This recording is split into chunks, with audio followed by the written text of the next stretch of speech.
Hey guys, it's PrettyLittleFro, and after 2 years, I am finally back with another hair video. So my hair looks absolutely crazy right now, but I thought I would come on here and do my hair while I chat with you guys. And I wanted to talk about the fact that despite the fact that a little over 2 years ago, I cut off all my hair, I've been able to grow it back. Let me see.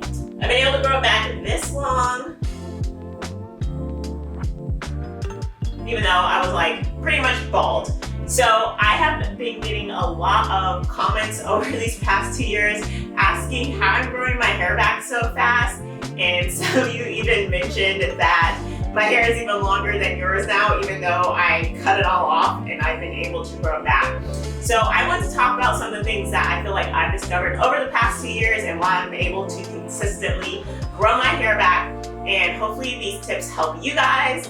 And then also kind of chat a little bit about why the heck I'm back here in the first place. So let's just hop right into it.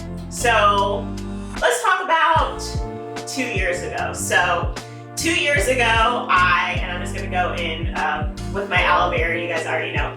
So 2 years ago, I kind of had a mental breakdown and I cut off all my hair. And this was me. I had no hair. I had shaved off all the sides, and I think I did that like for 2 months. And then once the sides started growing out, I cut off all the tops. So it was more or less another big chop, but it wasn't necessarily like, I didn't really need to cut my hair, but I felt like I had to cut my hair to kind of leave this part of me behind and move on with the things I need to move on with. The past 2 years, my hair has not been, do I want to do them up here? I think I'm gonna do this. I'm just gonna part. I had my hair 2 pigtails last night, FYI, so it's already parted. And I had this in 2 ponytails, but I couldn't sleep with it then, so I had to take them down. So anyways, what the heck was I even talking about? So yeah, I forgot what I was even talking about. So anyways, I ended up cutting off all my hair, and the last 2 years, so the last 2 years I have not been worried about my hair at all. Like, it has not been on the top of my mind, it has not been my priority, and I really haven't been taking that good care of it. Not as meticulous and as much effort that I put in when I was doing this YouTube channel consistently and when I was making hair videos consistently. Definitely not that often, or not that, definitely not that often that I was like putting thought into my hair. I'm just gonna go in with my Curls Blueberry Bliss Leave-In Conditioner. You guys already know what this is. But yeah, so these last 2 years, hair has not been at the forefront of my mind, but regardless, I've still been able to grow it out. And I think the number one reason that I've been able to grow my hair out, even when I'm really not thinking about it that hard, is that I have a very consistent hair care routine. And by consistent, I mean consistent products, consistent timing. And I've been doing that for the past 2 years. And if you guys have been on this channel for a while, all the products that I'm going to show you today, they're nothing new. They're nothing that I haven't used before, and they're the products that I pretty much always use. I've always used aloe vera. I've been using the Blueberry Bliss Leave-In Conditioner for a very long time. That was kind of added towards the end of my YouTube career. Well, my career's back. So the end of my former YouTube but I was still, nothing that I've added, like the last 2 years, there have not been a lot of changes in my hair care routine. And that's because I know what products work for me and I just stick with them. I think from what I've seen in the natural hair community, and maybe this is not a great thing for me to say because I do hair care and I want sponsorships for this channel, but constantly switching hair care products is not a good idea. Having a very consistent hair care routine and knowing what products work for you and what products don't and sticking with them is going to be the key factor into maintaining your hair. So you can't expect hair growth just because you get a new product. And this idea that like, oh, I need to try this, and you're constantly switching hair care products, you're not going to know what does and does not work for you.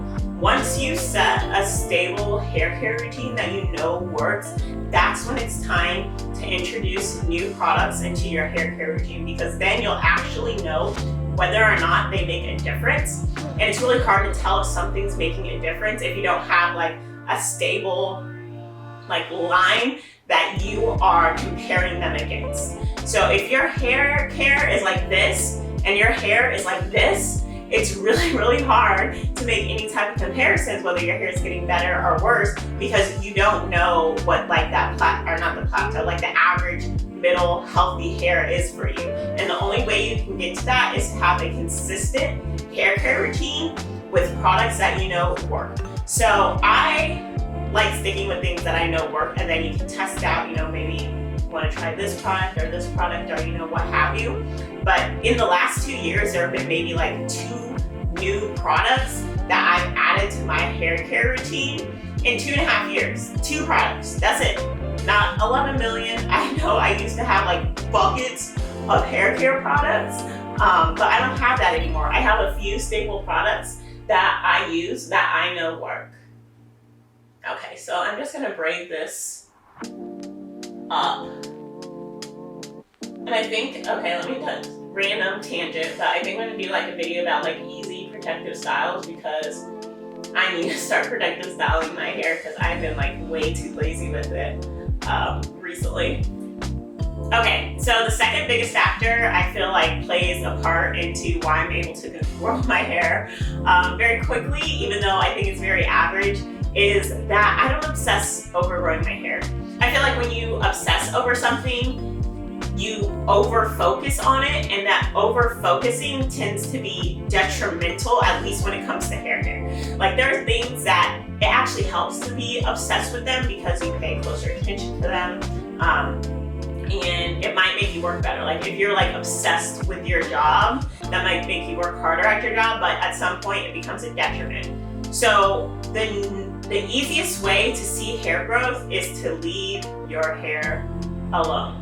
And you can't be obsessed with your hair when you're leaving your hair alone. It's just not possible.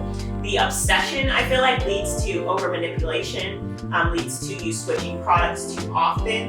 And when you're comparing yesterday's hair to today's hair, you're not really gonna see any difference, right? So with hair growth, the average person grows about 1/2 inch of hair a month, and that's average for all hair types, okay? That's not just average for like certain hair types, that's average for all hair types. So if the average person grows 1/2 inch a month, you're not growing that much hair every single day. So when you're constantly comparing today's hair to yesterday's hair, it's gonna make it seem like you're not making any progress. And that is going to cause you, again, to change your hair care routine too often and to like obsess and nitpick, and that is not gonna lead to hair growth. The reason I've been able to grow my hair is because I've just been leaving it alone. And even though I probably was leaving it alone a little too much, it was still more beneficial than having an obsession over your hair that caused you to constantly switch products, or to constantly manipulate your hair, or to mess with your hair, or you're trimming your hair too much, or you're just like up in your hair's grill and your hair is really just telling you to back the hell up, okay? And that's what it's telling you if you're getting excessive breakage, things like that. It's probably just telling you to take a step back, reevaluate what you're doing, and see if you are so obsessed with your hair that it's actually causing a detriment to your hair growth. Okay guys, so do you think that being obsessed with your hair and switching products too often is a reason that your hair could not be growing as quickly as you want it? And by growing, I mean retaining length. So always by growing, we mean retaining length and getting longer, because we really cannot control how fast it grows out of our scalp. We can to an extent, but not the same way that we can to retain the length of our hair. So what do you guys think? Let me know your opinions down in the comments below. I'm super excited to be back and making these hair videos. Woo. There we go, that's better. These hair videos for you. I really, really did miss it.